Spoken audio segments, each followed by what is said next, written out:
الحمد لله وكفى وسلام على عباده الذين اصطفى أما بعد فعن ثوبان رضي الله عنه قال لما نزلت والذين يكنزون الذهب والفضة ولا ينفقونها في سبيل الله فبشرهم بعذاب أليم كنا مع النبي صلى الله عليه وسلم في بعض أسفاره فقال بعض أصحابه نزلت في الذهب والفضة لو علمنا أي المال خير فنتخذه فقال أفضله لسان ذاكر وقلب شاكر وزوجة مؤمنة تعينه على إيمانه رواه أحمد والترمذي وابن ماجہ۔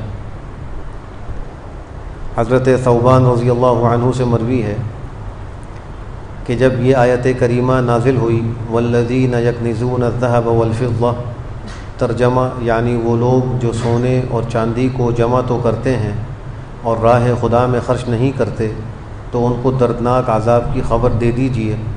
تو ہم لوگ حضور صلی اللہ علیہ وآلہ وسلم کے ساتھ سفر میں تھے۔ بعض صحابہ نے عرض کیا کہ مذکورہ آیت سونے اور چاندی کے بارے میں نازل ہوئی ہے اور ہم نے ان کے بارے میں حکم کو پہچانا اور ان کی مذمت کو بھی جان لیا۔ کاش کہ ہم یہ جانیں کہ ان کے علاوہ کون سا مال و دولت بہتر ہے تو ہم اسی کو حاصل کرنے کی کوشش کرتے۔ تب آپ صلی اللہ علیہ وآلہ وسلم نے فرمایا کہ دنیا کی عظیم الشان دولت، ذکر کرنے والی زبان، شکر کرنے والا دل اور ایمان والی ایسی بیوی ہے جو اپنے شوہر کو ایمان و اعمال پر آمادہ کرے اور معاصی سے روکے۔ اس حدیث شریف میں سرکار دو عالم صلی اللہ علیہ وآلہ وسلم نے مال و دولت اور دنیا کے مقابلے میں اعمال صالحہ کی اہمیت اور ضرورت کو بیان فرمایا ہے۔ یہ ایک حقیقت ہے کہ انسانی زندگی کے لیے مال و دولت بہت ضرورت کی چیز ہے اور اس کے بغیر انسانی زندگی کا چلنا مشکل ہے، لیکن یہ بھی حقیقت ہے کہ مال و دولت انسانی زندگی کا مقصد نہیں ہے۔ یہی وجہ ہے کہ انسان اس مال سے اسباب اور وسائل تو خرید سکتا ہے، سکون نہیں خرید سکتا۔ غذا اور کھانے کی چیزیں خرید سکتا ہے، بھوک نہیں خرید سکتا۔ پانی اور مشروب خرید سکتا ہے لیکن پیاس نہیں خرید سکتا۔ دکان لے سکتا ہے لیکن روزی نہیں خرید سکتا۔ بستر لے سکتا ہے لیکن آرام نہیں خرید سکتا۔ اس لیے کہ یہ سب چیزیں تو وہ ہیں جو اللہ کو راضی کرنے کی صورت میں انسان کو نصیب ہوتی ہیں۔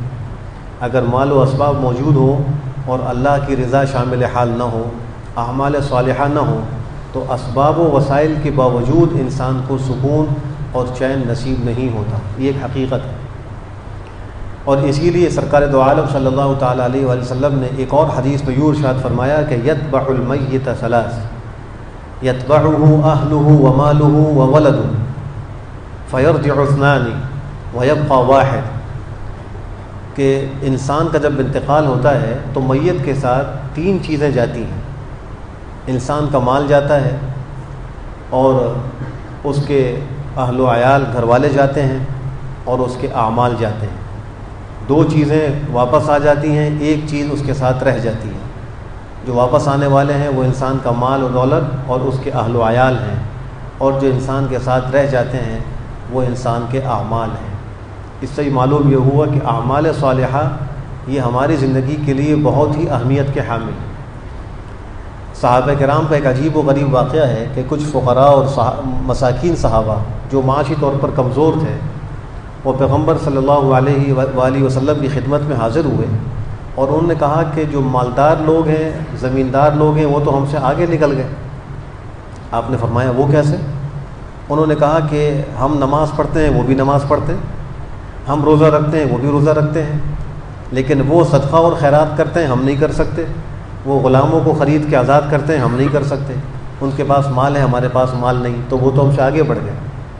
اب دیکھیے صحابہ نے اعمال صالحہ کی اہمیت کو سمجھا تھا، اسی لیے یہ بات سامنے رکھی کہ مالدار مال خرچ کر کے ہم سے آگے بڑھ گئے، ہمارے پاس مال نہیں ہے کہ ہم اس کے ذریعے نیکیاں کر کے ان سے آگے بڑھیں۔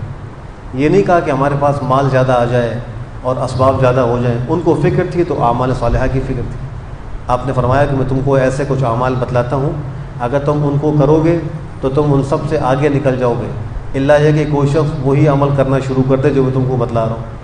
پھر آپ نے ان کو فرمایا کہ ہر نماز کے بعد، فرض نماز کے بعد 33 دفعہ اللہ اکبر، 33 دفعہ الحمدللہ اور 33 دفعہ سبحان اللہ پڑھ لیا کرو، تم ان سے آگے نکل جاؤ گے۔ یہ بڑے خوشی خوشی واپس چلے گئے اور کہا اب ہم ان سے آگے نکل جائیں گے، اور یہ عمل شروع کر دی۔ کچھ دنوں میں مالداروں کو یہ بات معلوم ہوئی تو وہ مالدار صحابہ انہوں نے بھی یہ عمل شروع کر دی۔ اب دوبارہ یہ فقراء آپ کی خدمت میں آئے اور آ کر عرض کیا کہ وہ تو مالدار اس عمل کو اختیار کر کے پھر ہم سے آگے نکل گئے۔ آپ نے فرمایا ذالک فضل اللہ یؤتیہ من یشاء، یہ اللہ کا فضل ہے، اللہ جسے چاہتے ہیں عطا فرماتے ہیں۔ اس ماہ مبارک میں اس بات کی بھی مشق کرنے کی ضرورت ہے کہ ہم اپنی زندگیوں کے اندر اعمال صالحہ کی اہمیت کو اجاگر کریں اور ان کو خوب اختیار کرنے کی سعی کریں۔ اللہ ہم سب کو بہتر عمل کی توفیق نصیب فرمائے۔ الحمدللہ رب العالمین۔